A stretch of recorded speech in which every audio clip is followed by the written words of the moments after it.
Welcome to Zagreb. Tell us first of all who you are and why you're here. I'm Rex, I'm from Singapore, and I'm here as a digital nomad ambassador for Zagreb for the month of November. Super excited about it.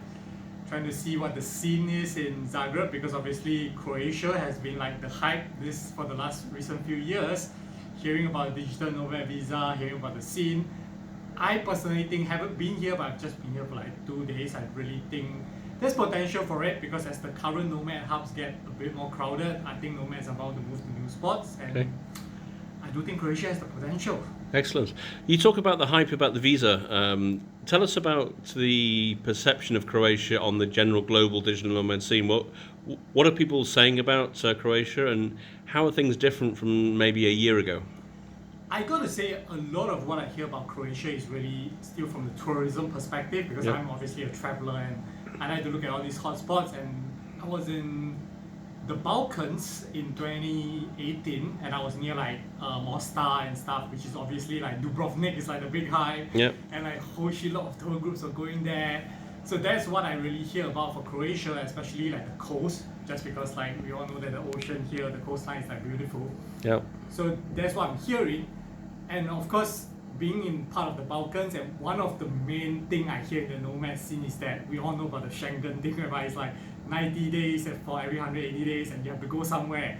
And Croatia is like a big choice for a lot of nomads that, Yeah. and even for travelers, actually backpackers that want to move around to go back into Schengen. So that becomes like a spot whereby people like to visit, to stay for a bit before, like transiting back Yeah. to the Schengen Okay. countries. Yep. What kind of things are you looking forward to getting involved in while you're here for a month? I am super excited to really find out about the background planning of all this digital nomad visa, all these initiatives. And I was hearing from Tanya, one of the programmers of the program today as she was driving me up. I think there's a lot of things that I wouldn't have seen. Like if without hearing from her, I actually wouldn't know this has been going on and there's so much hype around it. Yep. We were even talking a bit about how Dubrovnik is not just a tourist place, but there are like initiatives going on. I'm sure there are more things happening in Zagreb, in Split, and all these new areas that are Yep. bubbling up, right? And I always feel like I like to see both perspective of like the nomads have their say because obviously we are a community on Facebook and stuff. We can always throw comments out, but there haven't been a lot of information about from the planning side. I really would like to hear both sides of the stories Okay. because I think that's important and that's what helps the whole community to grow as a whole. Yeah. Okay.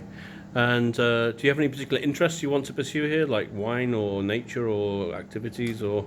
I love food, so food Okay. is always a thing for me. I've been to the Balkans before. I know like the meat is awesome, like Right. chapati and stuff. So that's something I definitely want to try out. But I also want to look more into like specifically Croatian style dishes and not just like Balkan style, right? So Okay. food is always a thing for me on travel. Been into fitness, so I'll look at some stuff that's happening. But tourism for sure. So I run a travel and nomad podcast. I run a travel and remote work website, and I also help my brother with a travel company in Singapore. So I do want to look into whether there are opportunities for tourism and collaborations and Yeah. this kind of stuff because this is an amazing country. I believe there's a lot to see and learn. Wonderful. Okay. Well, we're going to follow your progress through the month, and we'll have an interview at the end of the month and see how we get on. All right. Awesome. Enjoy. Ciao. Thank you. Ciao.